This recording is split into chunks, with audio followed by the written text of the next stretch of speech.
Hey everyone, welcome back to Friends You Can Grow With. I'm your host, Matt Nespri, and sitting down with me today is a new friend, Tina Baham. Tina, thank you very much for agreeing to come on the podcast. I'm very excited to have you here. Can you just introduce yourself? Tell us a little bit about you. Yeah, my name is Tina. I don't know. There's not a lot to tell. I'm a nurse. Yeah. I work in the Woodlands at a dialysis clinic. Been coming to the ARC since about 2015. Okay. Love it here. Found a home here. Two beautiful children. They're grown and they're big people. And I have one granddaughter. And yeah, I'm just, thank you for having me here. Yeah, glad to have you on. And we specifically wanted to have you on because I have heard from many people just some details of your story and a thing that you have been through in life that there's no way around it. It's difficult, very hard.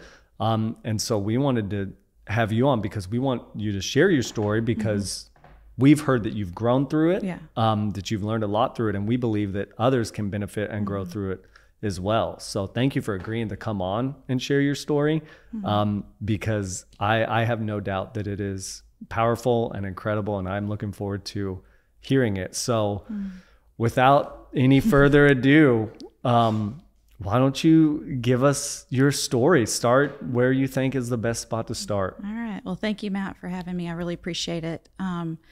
This is an honor. It really is to be here and to share what myself and my family have gone through and how the Lord has just been with us before even and every step of the way. A year and a half ago, January of 2023, my husband passed away. It was very unexpectedly. We were married for 27 and a half years. He was my best friend. He was the love of my life. Sorry. No, that's totally fine. Someone that I prayed for since I was a teenager, that God just answered every single thing. And had a wonderful marriage. I can probably count on one hand how many times we fought. We discovered very early on in our marriage that most fights started because one of us was being selfish. And so we really tried to root that out of our marriage, that selfishness. He served the Lord. He loved God. He was a worshiper and just a great, great husband and a wonderful father. And he loved to fish. That was his big passion, other than his two children. And he started fishing in Galveston after our youngest, Kaylee, graduated from high school. Before that, he stayed close to home on Lake Conroe and did some bass fishing and stuff like that. But he started doing some seaside fishing and surf fishing and take his kayak out. And he was an avid kayaker. He was extremely healthy. He was pretty amazing. Yeah. And in January, around the beginning of January, he went out and had a great fishing trip. He came home and then January the 18th, he's like, I think I'm going to go out again. And I was like, well, when are you going to go? He's like, well, tomorrow, not tomorrow, but in 2 days on Friday. And I'm like, I was like, okay. And so I just didn't think much of it. Thursday came around and he started getting his truck together, getting the kayak on the truck, loading all his fishing gear up and stuff. And Thursday evening, we're, sitting on the couch and I was like, Barry, I don't think you should go tomorrow. He's like, well, why? I said, well, the weather's getting bad. And this was a few weeks, we had beautiful weather. It was like in the 60s and 70s and it was just gorgeous. Yeah. And he's like, no, it's not going to be bad. I'm like, no, I think it's going to be cold tomorrow. It's going to be like down in the low 50s. I think it's getting cold and there's a storm coming. And he's like, oh, no, not in Galveston. I'm like, oh, I'm pretty sure it's going to be worse in Galveston. He's like, oh, I'll layer up. And because he was just ready to go. I mean, that's just the way he was. And we were sitting on the couch. And usually when he goes to Galveston, like I never know where he's going. Like he just tell me, I'm going over to Bolivar Peninsula or I'm going somewhere and like in the general area, but I never know exactly where he's going. And I looked over and he was on his phone and on his maps. And I looked over, I said, well, what's that? He's like, well, that's where I'm going. And I was like, okay. And it looked just like a bunch of marsh around, like a big open water and marsh. I was like, well, where are you going to, put in at? He's like, well, over here. And I was like, okay. I said, well, how far is it from here to there where you're going? And he said about 3 miles. And I was like, Barry. He's like, I'm taking my trolling motor, Tina. He said, I'm going to be okay. And I'm like, all right. It's like, I still don't think you should go. And he's like, no, I'm going to be okay. I was like, okay. So we went to bed and I woke up about 2:45 that morning, and I didn't notice that he was already out of bed. And anyway, he was on his way out, and I said, "Hey," and he said, "Oh, hey," laid back down in bed, kissed me. I was like, "You be safe." He's like, "I will," and he just kind of whoop and got out. And so I laid there for a couple of hours, couldn't sleep, and I got up and I went to work early, about 6:30, and I was busy all day long. I mean, all day long. It was one thing after another. And finally, about 3:30, I told the team, I was like, "Listen, guys, it's 3:30. I said, I'm exhausted. I've not had a break all day. I've been here since 6:30. I'm going to go home and finish up." They said, "Yeah, go home." And I go and I sit in my car, and I realize, oh my goodness, Barry. And it just hit me. I'm like, he usually, when he's gone, he'll text me, he'll give me updates. Hey, I'm here. He'll send me pictures of what he's done. And usually a lot of communication. I'm like, oh my goodness, my heart just sank in my car. And I immediately pulled up my phone and I tried to call him, and it went straight to voicemail. And I was like, oh my goodness. I pulled up the maps, like find my friends, see where he was. And it just kept on circling in the water, his location at 6:14 that morning. And I was like, okay, Tina, don't overreact. You always overreact. My family always make fun of me for overreacting. Okay, he's probably at home already. Because he said he was going to come back early. Maybe he dropped his phone in the water and it died. And I was just going through these things. And I tried calling him multiple times and it kept on going to voicemail. I was texting him, and things like that. And I was like, okay, let me just go home. On the way home, I called our son, Richard. He and his wife are missionaries at San Angelo State University.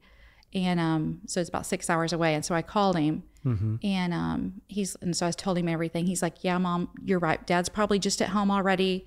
He said, "Just call me when you get home. Let me know." I'm like, "I certainly will." So I got home and his truck wasn't there. I'm like, okay. And so I called Richard back, and I was like, I'm trying not to panic. I was like, I'm trying to remain calm. And he's like, "It's okay, Mom." He said, "Let's just give him a little bit more time." He said, "Or you can go ahead and call the police if you want to down there and they can go search." I was like, I don't even know where to tell them to search.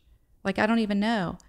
And so I was like, okay, well, I'm going to remain calm. So I got home about 4. I was like, I'm going to give it till 5. So 5 o'clock came.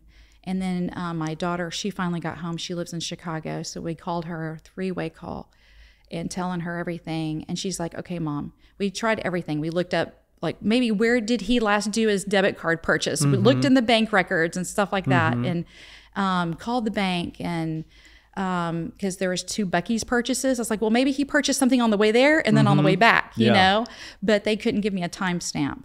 And I'm like, okay. And so I told Richard, I said, well, at 6 o'clock, I'm leaving. I'm going to head down there. I'm going to give him till 6. And I wrote notes and signs just in case his phone did die and I missed him. And so I wrote signs and put signs up all over the house to where he couldn't miss it. And I headed out, and Richard goes, well, Mom, he said, stop by Cypress. Or, he said, I'm going to meet you on 45. I'm in Cypress. I'm like, what do you mean you're in Cypress? He said, well, actually, we came to Lindsay's parents' house because her dad was having a health issue. I'm like, I said, you're here? He says, yeah. And I'm like, oh my goodness. He said, Mom, you're not going to Galveston alone.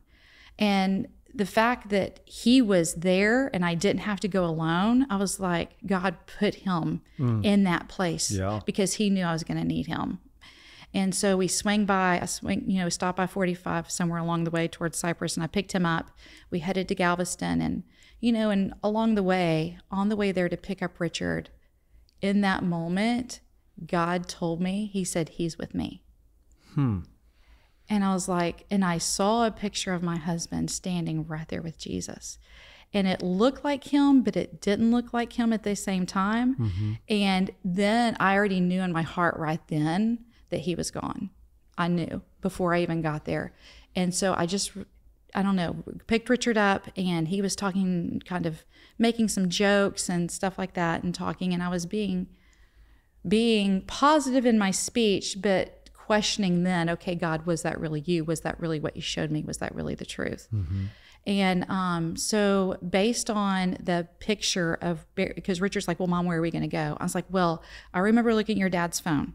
And I said, and based on that, this is where he is. I said, so he had to have put his truck somewhere on this road, and that's kind of where we went. And so I told him, I said, if his truck is there, we got closer. I said, if his truck is there, I said, I want you to call 911 immediately.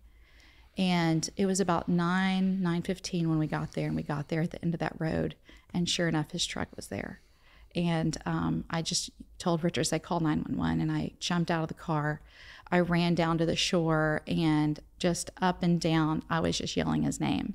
Richard brought a flashlight with him, and we were shining the light, and I just kept on calling his name over and over and over, thinking that he was right there, because that's where his location too was showing. It was circling, right there. And I was like, well, maybe he's just stuck, or, and it took about 30 minutes for the cops to come, and we told them our story, and they immediately got the Coast Guard involved.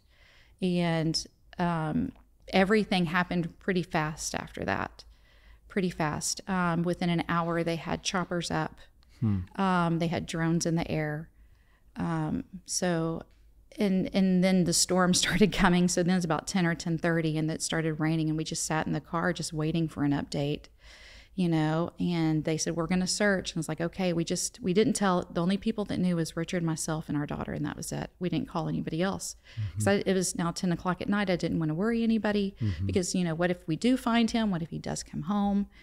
And it just, the hour just kept on going and going and going. And it was about 2:30 in the morning, and Richard finally fell asleep. And the storm just really started coming in, and it was just raining. And we had already prayed, Richard and I had several times. But as he was asleep, and I just looked out the window, and I was like, you know what, God? I said, no matter what this outcome is, I said, this does not change who you are. I said, and this does not change who you are to me. I said, you are still good. I said, it does not change your character. It doesn't change, anything about you. And so, God, I just put my trust in you that that whatever this is, whatever this outcome is, that I'm still going to follow you. I'm still going to live for you. And anyway, so we waited till the morning. About 5 o'clock in the morning, the Coast Guard called us, and then everything started going through my son. I just let him handle it. And he wanted to know if it's okay to put it on social media and put the news out. And I said, yes, absolutely. Just put it out there. I don't care. I want anybody that might have seen him just to put it out there. And it happened pretty fast. And then there was hundreds and hundreds of people looking for him. When appropriate time came, about 7, 8 o'clock, we started calling family members. And we had about, 30 plus family members come down, going door to door, just saying if anybody had a Ring camera and saw him. And then about 2 o'clock that afternoon, 2:30, the Coast Guard found his kayak. And that was a devastating time. And I didn't handle that well. I'll tell you that right now. Yeah. I did not handle that well. I think because maybe I'd been up since 2:30 that morning, maybe the previous morning, Friday morning. And now it was Saturday afternoon, and I hadn't eaten, I hadn't slept. My body just kind of went in shock. And so there was a little, medical issue there. But I came around, and then Kaylee we were trying to get her flying in from Chicago. And anyway, she finally came in town about 7 o'clock at night, and the Coast Guard was meeting with us and giving us a debriefing about 7 o'clock that night. And so all three of us sat down with the Coast Guard and with the police, and they basically said that their part was over because they don't do recovery. They just do rescue. And the fact that it had been now 24 hours and the weather conditions, and they found his kayak, that they didn't expect to find him alive, which I kind of already knew. And so they were off the case at that point, the Coast Guard was. But Galveston police said, Tina, they said, we're not going to stop looking for him. We're going to still look for him. We've got other counties coming in to us to aid us. We've got the fire department. There was the equestrian search and rescue. They were there. There was, 15, 20 agencies involved looking for him. When I say hundreds of people, there were literally hundreds of people looking for him. At one point in time, the Jamaica Beach fire department came over. One of the ladies came over and knocked on our door. It was sometime Saturday before the kayak was found, and asked us if we had anything to eat. And Richard's like, no, we haven't eaten. And she said, well, y'all have been here longer than I have, and I haven't eaten. So she went and got us some food and brought it to the car. And we told her thank you. And she said, I want you to know, she says, you have no idea how many people are looking for your dad. And I said, thank you. And through that time, I had family members just kept on saying, Tina, you have to have faith. Tina, you have to have faith. And I would just nod my head and say yes, because I just kept on going back to what God had already shown me on the way there to Galveston. And I already knew in my heart that he was gone. I already knew. And so it wasn't a lack of faith when you already know something. Yeah. And so the Jacob's Tree is a foundation in Galveston that helps aid families of when loved ones go missing. And so they put us up in a condo that night. And then one of the police officers came and met us Sunday morning and took us out, because now they were putting extra drones out. Several different counties were coming from all different directions to verge on kind of where they thought that he might be. His kayak was found about 4 miles from where he went into the water, so 4 miles down. And so they were kind of going off of that, going off the currents and the weather conditions and things of that nature. And so we were getting ready to go out with them on the boat to look for them. And anyway, as they were trying to get their drones, and these drones are big. I'm not talking about a little bitty drone. These are like 6-8 feet drones. Wow. They're huge drones that go up. They brought them in on trailers. As they were getting those ready to go up, they got a call that they had found him. And that was my other prayer to God. As I got, if he's out there, I said, please find him. I don't want him in the water. I don't want him cold. I don't want him in the water. I want him to be found. And they got a call that they found him. And he was 6 miles past his kayak. Wow. So he was 10 miles down from where he went in. And they kept on asking me, everybody kept on asking me, well, was he wearing a life jacket? I'm like, I think so. I don't know. I wasn't with him. They asked me all these things, and I was like, I don't know, for sure. But I do know that if it got rough, he would tell me he would put one on. And they came to me and they told me, they said, he did everything right. He had the exact same life jacket that we wear. He said it was all functional. They said it was probably just an accident. And so as we went home, and you can imagine the devastation that, myself and my son and daughter and our families were feeling. But on the way home, it was about 12 o'clock, and I just felt this warmth over my heart. And my daughter was driving my car, and I looked out the window. I was like, God, I said, I know you're with me. I know you're here. I know I'm not alone. I said, I just don't know how I'm going to do this. And as we got home and trying to make preparations, it was just one thing after another. I don't know if you can imagine, just trying to see what we're going to do now. Yeah. And Kaylee was home. She had actually gotten into, she's a flight attendant. And she actually got hired by United. And they had, her training was supposed to start on January the 30th. And their headquarters is right here in Houston. And for 2 years, she tried to get on with United. And for some reason, she could never, her application would never go through. And I would say, Kaylee, I said, what do you think is going on with your application? She goes, it just must not be God's time for me, Mom. She goes, that's all I can say. And she applied again in late December. And the process was so fast, her processing, that they hired her on, and she was supposed to start training January the 30th. And the funeral was January the 30th. Wow. And she called them, and they told her, don't worry about coming in on time, just get here sometime that evening. And she was able to be here in town for 6 weeks after Barry had passed away. Wow. And been local. And I went and saw her once or twice a week. She came home once or twice a week. But the fact of the matter that she was so close and so home right after Barry had passed away was a big blessing. I told her, I said, Kaylee, I said, you know what? I said, God told you no for 2 years. I said, he knew. I said, God told you no for 2 years. I said, and he waited till the right time to say yes. I said, because he knew you needed to be here. He knew I needed you here. And she goes, you know what? You're right, Mom. And Richard, because they're missionaries, they were able to stay with me for a couple of weeks. But through all that, though, Matt, God was so close to me. And a couple of days after Barry had passed away, I was laying in bed, and I was just laying there, and I all of a sudden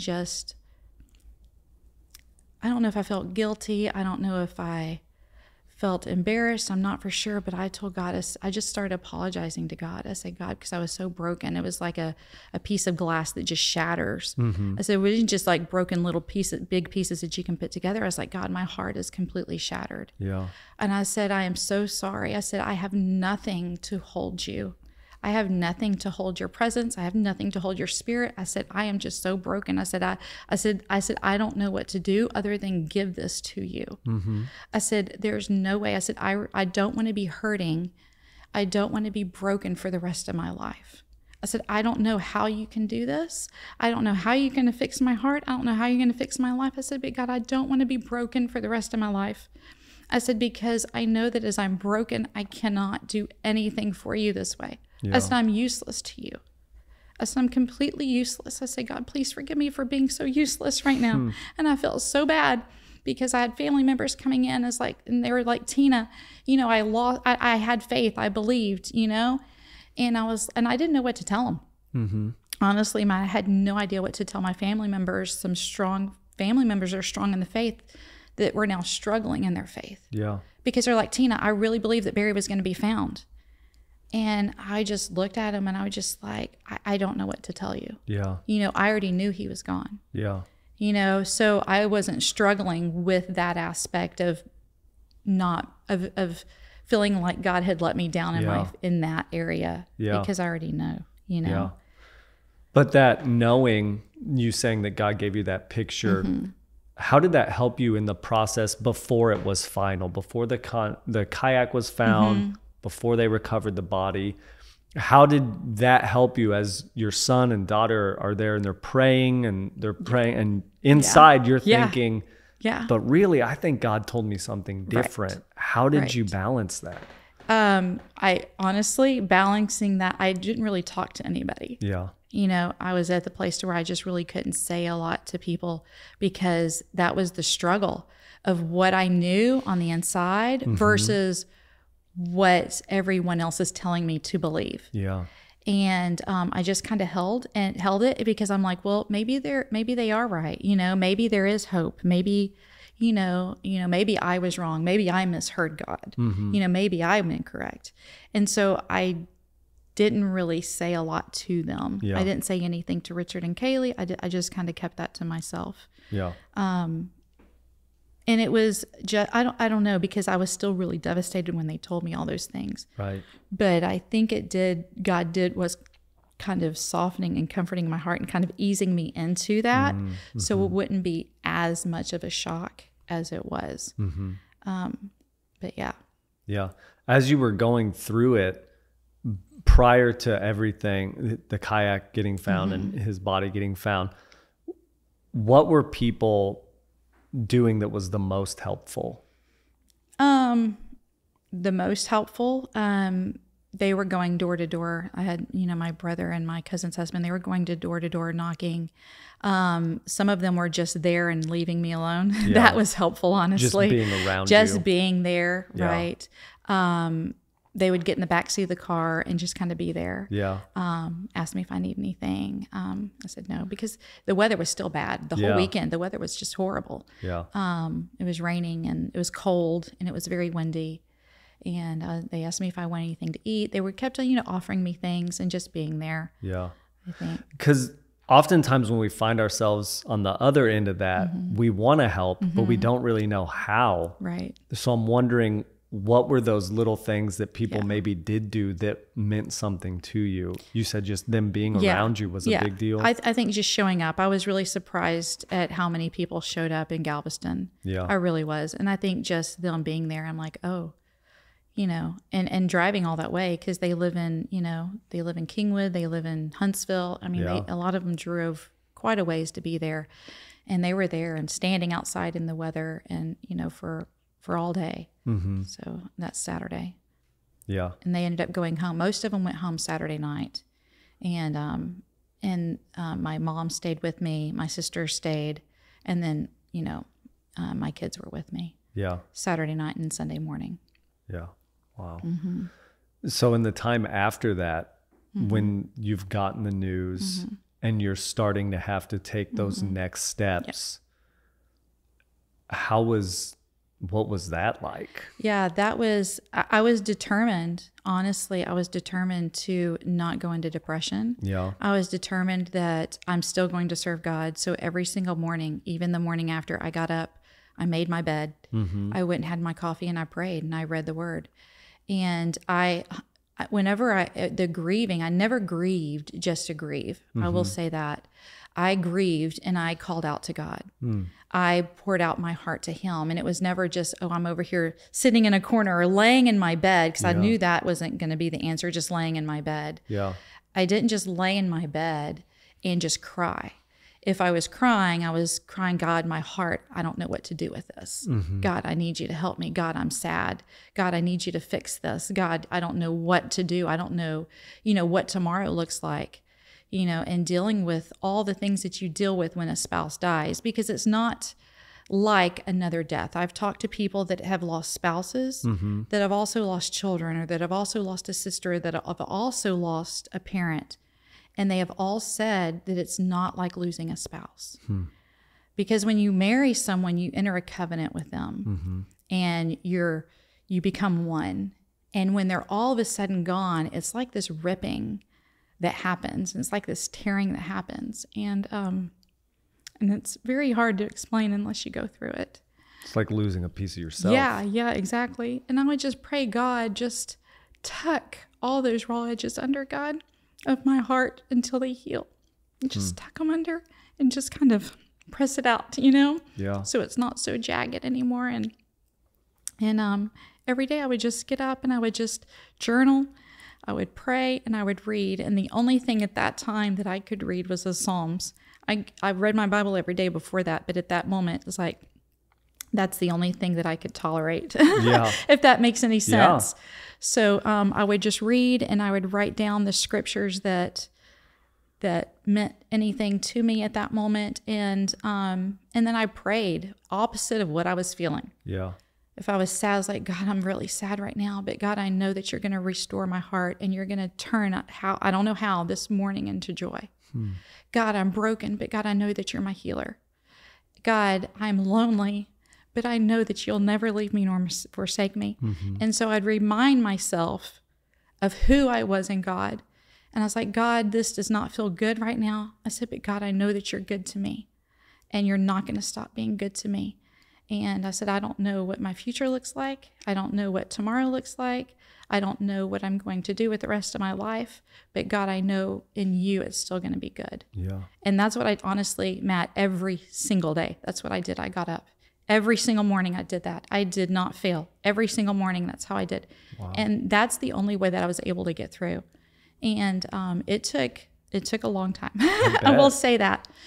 Because one of the biggest things that I dealt with was a lot of disappointment. I struggled probably with disappointment and the grief more than anything else. And it wasn't disappointment in my husband. It wasn't disappointment in God. For sure, it wasn't in the Lord. It was just disappointment in where I was in my life. Because at 49, I was not expecting to be a widow. Yeah. At 49 years old. I was not. And so I just kept on every day, God, I'm disappointed, but God, I'm fulfilled in you. You're my fulfillment. And I would just have to remind myself, and God, I give this to you. Please forgive me and repent. And I just kept on because I knew that if I stayed hurt, if I stayed broken, if I stayed unhealed, that it was going to be an area where the enemy was going to come in. And I did not want bitterness to start, developing. Yeah. I didn't want to be angry. I didn't want to be bitter. I didn't want any of those things. Yeah. And people kept on coming to me. It's like, it's okay to be angry at God. I'm like, I'm not angry at the Lord. Well, you're going to go through those, those phases of grief. And I was like, I'm not going to go through the anger. And they said, well, yes, you are, because it's a phase of grief. And I'm like, well, it doesn't have to be. It doesn't have to be. Yeah. I said, because I was like, for me, it was very important to grieve with respect to God, because God didn't do this to me. Yeah. Because I had some people tell me that, God did this because he's going to use you. And I'm like, well, number one, God is good. Yeah. And he did not do this to me. Yeah. We live in a fallen world and this was an accident. Accidents happen. I said, but I said, if I choose to allow God, he will use me in this. Yeah. I said, because he's not, he's a God of resource, and he's not going to waste anything. Yeah. I said, but God did not do this to me. Wow. Did you grow up in church? I did. Okay. Yes. Because I'm seeing and listening to your reaction, and I don't know that would be the typical reaction of many people. Yeah. So what, I guess, practices and habits did you have in place before this happened that helped you get through it? Because it sounds like the journaling, the Bible reading, your morning time, it sounds like you had such a strong habit and relationship before. Yes. What parts of that did you rely heavily on to get you through this? Yeah, absolutely, Matt. I think because people were like, Tina, your faith is so strong. I'm like, well, faith is not built in the hard times, right? Your faith is in the Lord. Your trust in him is built in the good times, and it's tested, right, in those difficult times. And I said, it's because when times were great, I said, I sought after God. And I said, and I made a decision a long time ago, way before I married Barry, that when I gave my heart to the Lord, I gave my heart to the Lord. I said, God, I said, I'm yours. I said, and I'm going to follow you no matter what. And I made that decision a long time ago that no matter what happened in my life, that I'm going to follow him. Because even though I was raised in church, my teenage years, my early 20s, went through some very hard times in my family. Very difficult things but I just like, God, you know what? That might be my family, and that might be what's happening to me. Yeah. But I know that that's not you. I know that's not you doing this to me, and I'm still gonna follow after you, God. Yeah. And I think it's because of a decision that I made a long time ago. When you make the decision before the tough time comes, when the tough time comes, you just follow through. Yeah. You don't have to make that decision because you've already made it. Yeah. Wow. So on the other side of that, people who were coming to you and saying, my faith is shaken because of this, or I'm having a struggle. What did it feel like to be you, the widow who just lost their spouse, having to be the strong, faith-filled one and kind of bolster other people? It wasn't necessarily my children, but it was some other family members, and I just didn't know what to say to them. I just kept on, and people would ask me, well, how are you doing? And I said, it's hard to explain. I said, I'm completely broken, but yet completely thankful at the same time. And they looked at me. I was like, God has been so good to me. And I said, God has just been so good to me. And I would tell them, the ways that God has been good. And so I just kept on asking God. It's like, God, how do I answer those family members? Like you're talking about whose faith was shaken. It's like, I don't know what to say to them. And it took maybe a year. It was around Christmas time that I was sitting there and I started venturing out of Psalms finally, right? My heart started healing and I can absorb more of the word. Yeah. And I was reading in James chapter 2, I want to say it's around 21, 22, 23. And it says, and Abraham believed God and it was accounted to him for righteousness. And I just stopped for a minute and I was like, he believed God and it was counted to him for righteousness' sake. And I was like, and God just spoke to my heart so quickly. And he said, Tina, he said, when you believe me for something, it's not about the outcome. He said, it's not about the end result and what you get. Do you get what you want or do you not get what you want? He said, it's all about, do you just believe me? Do you just believe in me? Is your faith in me that I am for you, that I'm good and I'm good to you and that I want the best for you? Yeah. And he said, it's just about having faith. It's not about the outcome. Yeah. Because if all you're looking for is the outcome, if that's all you're looking for, then your faith is going to waver. Yeah. Because God's plans are not always our plans.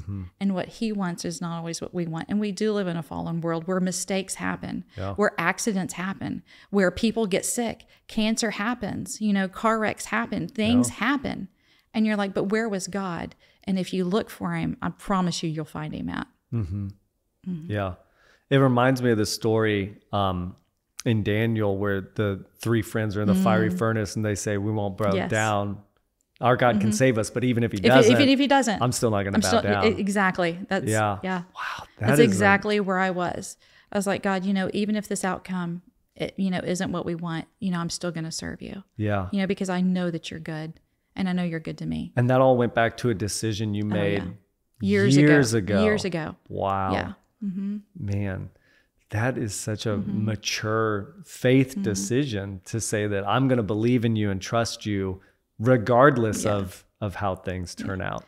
Yeah. I don't know if it's necessarily a mature thing or if it's more of a childlike faith, that we're all called to, that we're just supposed to believe, as you're a child and if you're jumping and your dad's there going to catch you, I'm talking about, you just trust that they're going to catch you, and you're going to be safe.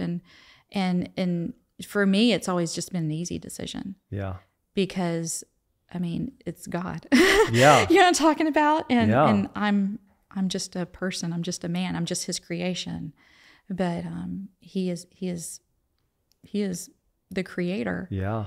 He's the beginning and the end, and he's almighty. Yeah. And we're here for two things.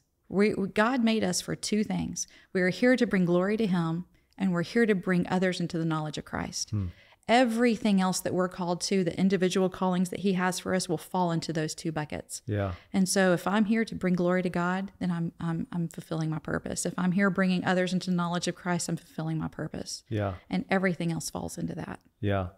And even through tragedy, finding a way to use that towards the purpose that God has for your life. Yeah. I didn't think that was going to happen, honestly. It's not something people ask for, I imagine. No, I didn't even think, I don't know. I was just, trying to heal my heart, and just reaching out for God for healing every single day. The healing process after that, what was that like for you? You said you spent a lot of time in the Psalms. You spent a lot of time journaling, praying. Yes. What did you feel like God was really speaking to you and showing you through that time? Telling me that he still has a purpose for my life. And he told me, he said, Tina, your latter days are going to be better than your former days. And I'm like, well, God, I don't see how that, I said, I believe you. I trust you. I said, I don't see it, because I couldn't see past that day that I was in, you know? And still, I don't know what that means. But I do know that God is good. Yeah. And he loves showing his goodness to his people. Yeah. On the year after, what were the hardest kind of milestones to hit? Yeah. And how did you get through those? Yeah. First anniversary, that was rough. Yeah, I can imagine. Yeah, that was rough. I went to his graveside and sat there and read his loves. He wrote letters, because we did some long distance dating when we first met. Read his stories to me, and read our wedding vows, and wrote a letter to the Lord first, and just telling him how thankful I was for having such a wonderful marriage, for having 27 wonderful years. It's like, God, some people don't get that, and I'm so thankful that I had 27 wonderful years with him. And thankful for the father that he was to our children, and just the blessings that God gave us. And so I wrote a letter to the Lord, just thanking him. Wrote a letter to Barry, telling him goodbye, because I've not done that yet. Sorry. No, you're fine, because I'm crying too now. Anyway, but yeah, I just wrote letters, and then I went home. So yeah, that was a rough day. Yeah. His birthday when he turned 50 was rough. So he turned 50 July the 28th. And so we're 6 months apart. And so I was like, well, Barry, I said, I guess you're finally younger than me now. And and just again, celebrating him, celebrating his life, but more so celebrating God. It's really easy to idolize someone after they die. And that was really, it's been important to me along this grief journey to not idolize my husband, even though he's a great man. He really was an amazing man. And he had over 300 people at his service. 11 people through the service ended up giving their lives to Christ. Wow. And because of the testimonies and just his life. I mean, people, just how he impacted their lives on a day-to-day basis. But really, even though he was a great man, trying not to idolize him. Yeah. And just trying to give glory to God more so than honor to my husband. And that was really important to me. Yeah. And grieving with respect to the Lord. Yeah. And in a way, in doing that, you honor Barry as well. Yeah. Because his story is still helping people, is still leading people through hard times, as you are leading people through hard times. What is some advice that you wish someone would have given you when you were going through that hard time? Maybe a word of encouragement or some practical tips? Yeah. I wish someone would have told me how hard all the firsts were. You know, the first time you go to the grocery store, you know, broke down in the cookie aisle, you know, just broke down in the cookie aisle because I just go into the grocery store for the first time by myself and realized that, oh my gosh, I can't ever buy him his favorite cookies anymore. You know, he loved cookies, the golden Oreo ones. So, but yeah, just the first time that you just make your side of the bed, you know, that was hard. But yeah. Does it get easier the further it does? Absolutely. 100% gets easier. Yeah. And it gets easier if I would say, I'll say this, it gets easier if you want it to get easier. Yeah. You know, I've known people that have lost loved ones and they're still stuck years later in that same place. And that's not, I refuse to be there. Yeah. You know, you're talking about hard times. Christmas came around, that was hard. Yeah. You know, and I was not really looking forward to that at all. But the day before Christmas, God just put an expectation in my heart. I don't know what it was, but he just put a little expectation. And I just started having this hope again that I hadn't had. And the day after Christmas, I was walking in the store and I said, you know what, God, I said, I refuse to be a grieving widow the rest of my life. I said, I refuse to be a grieving widow the rest of my life. And so I think a lot of it is deciding that you're not going to be broken for the rest of your life. Yeah. Allowing God to heal you, allowing him to restore you. Just because it's very important to me to be available to the Lord. Yeah. You know, I still want to continue doing and fulfilling his purpose in my life. You know, so that I think is a lot is being okay. It's okay to heal. You know, it's okay to grieve and it's okay to heal. And it's okay to, I won't say move on, but it's okay to let go. It's okay to smile. You know, it's okay to be happy. Yeah. So it's okay to be a widow. It's okay to be a widow. But not make that your identity. Exactly. Yeah. Yeah. And so before I was a widow, I was married. Before I was married, you know, I was someone's child. I still someone's child. But before that, I determined that I was going to be a child of God. Yeah. And that's who my identity has been in. And I just was not going to be a grieving widow for the rest of my life. Being on the other side of it now, do you ever feel like people kind of view you as a grieving widow now and almost like that, you know, oh, I'm sorry you lost someone, they're a little apprehensive? Or have you done a lot to like negate that and make it clear that this is something I went through, but it's not going to define me? Yeah, I don't know if it's something that necessarily is being said, you know, spoken as something that's being lived. Yeah. You know, they see me, you know, my family members and my close friends, they see me and they see the difference in me. Yeah. You know, and I think that my life and what I'm doing and how I'm living and taking care of myself, you know, taking care of my home, you know, just doing the daily things, going to work, you know, and coming home, you know, doing those day-to-day things. And they see that I'm not, that I never did spend a day in bed, not one time. You know, did I just lay in bed and say, I deserve this, you know, I deserve to sit here and grieve. So I think that's a lot of it is not necessarily those words that I'm saying to them that I'm better, but that they see me. And I think a lot of it is you can tell a lot when you look at a person and you and if grief is on you or not, right? Yeah. And so yeah. We talk in faith a lot about having strong faith or being stronger going through things. I don't know what merit that has, but I like to think of it as working out different muscles gives you different strength. What kind of different strength do you have now on the other side of this that you didn't have before? Yeah. Honestly, I have always been close with the Lord, but it's been so different since Barry's passed away. It's like I can feel his arms around me. There's a different connection with him, with God. I don't know. It's like his voice is so clear. Yeah. Like I don't doubt it at all. You know, there's no doubt when the Lord speaks to me, I'm like, okay, I do it. And he gives, I don't know, he forewarns me when things are going to happen. Yeah. I mean, I was like, man, you know, God has been so good to me. I mean, I look back, it's like, God, you took care of me. You made decisions for me before Barry had passed away. So before Barry had passed away, a year before, he doubled his life insurance. Barry did.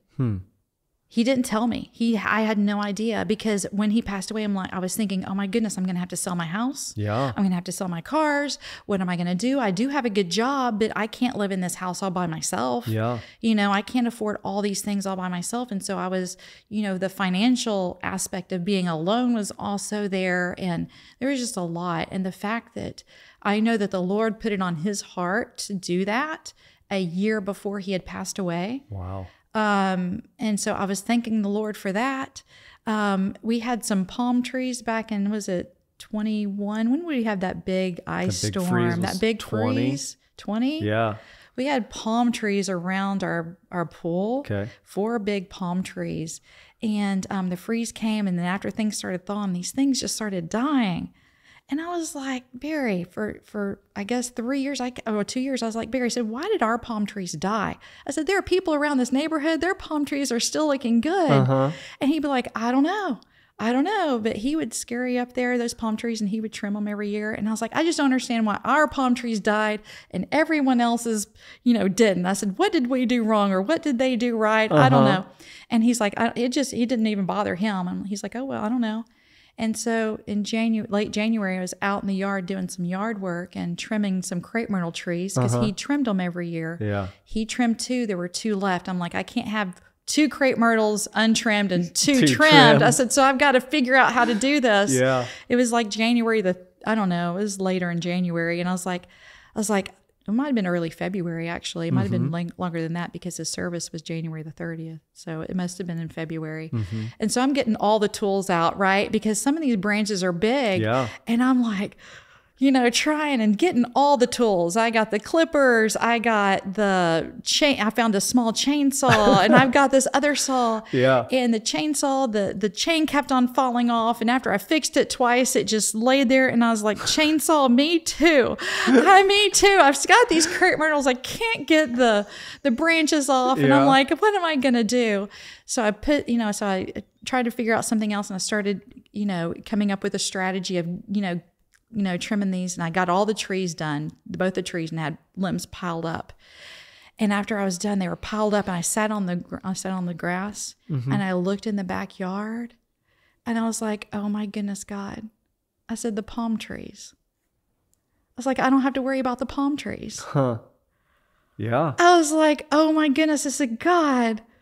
I said, I've been asking you for 2.5 years why you let those palm trees die. Yeah. I said, I don't have to worry about those palm trees anymore. Wow. And right there in my front yard, surrounded by all these crepe myrtle branches, I just started thanking God for dead palm trees. I said, God, thank you so much for letting those palm trees die. Yeah. I said, thank you for taking care of that for me. I said, 2.5 years earlier, I said, you took care of that for me. Yeah. And anyway, so Wow. I was just so, there's just been a lot of things throughout the way that I think that when you really go back and you look at your life and situations in those difficult times, you'll see the hand of God. Yeah, because even will. in that story you shared, something that many people would be angry at God, or, Right. at least upset. My palm trees, those aren't cheap, right? No, they were beautiful. You were able to look back Yeah. and see that Yeah. even in that Even in was a that. blessing in disguise. Yes. Wow. Yeah. I was thanking God for dead palm trees. Wow. So I just sat there and cried in my front That's a yard. good book title. Thanking God for dead palm It could trees. be. Yeah. So, And now you are, through your story, helping others. You're Yes. teaching a class now. yes, healing hearts for widows. Yeah. So that's been amazing. I wasn't expecting to do this. When we did the grief share last fall, in our class was about 10 people off and on, and 6 of us in there were widows, recent widows. 6 of us lost our husbands within that year. I wouldn't say I didn't lose. God, I'm sorry.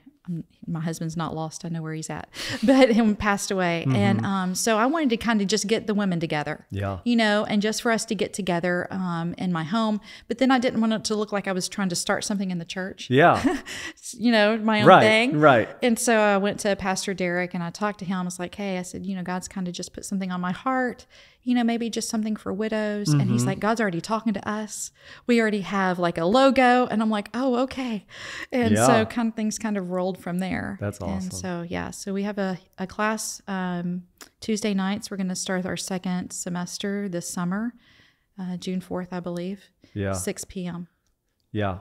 When you were sitting in the car with your son, did the thought ever cross your mind that this is going to be a crazy testimony someday? No, never. Not one time was I ever thinking that God was going to use me or this was going to be a testimony.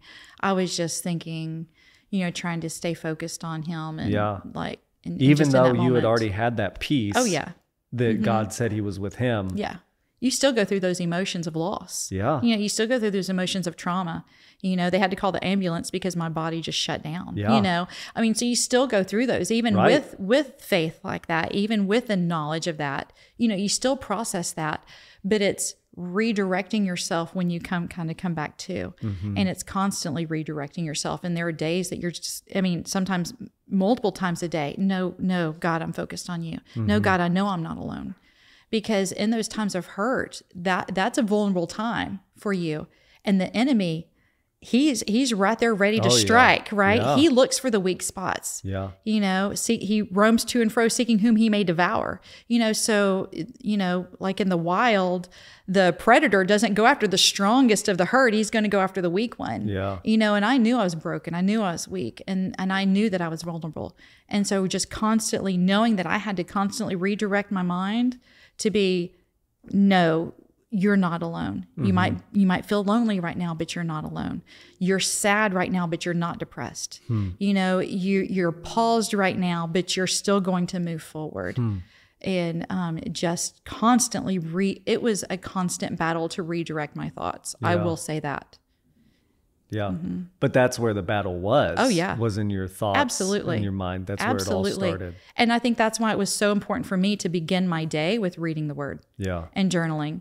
And being able to go back too. And I still go back through my journals in this last year and a half, go back and reading where I was. Yeah. And now where I am. Because sometimes it's hard to remember where you were, once you kind of, progress.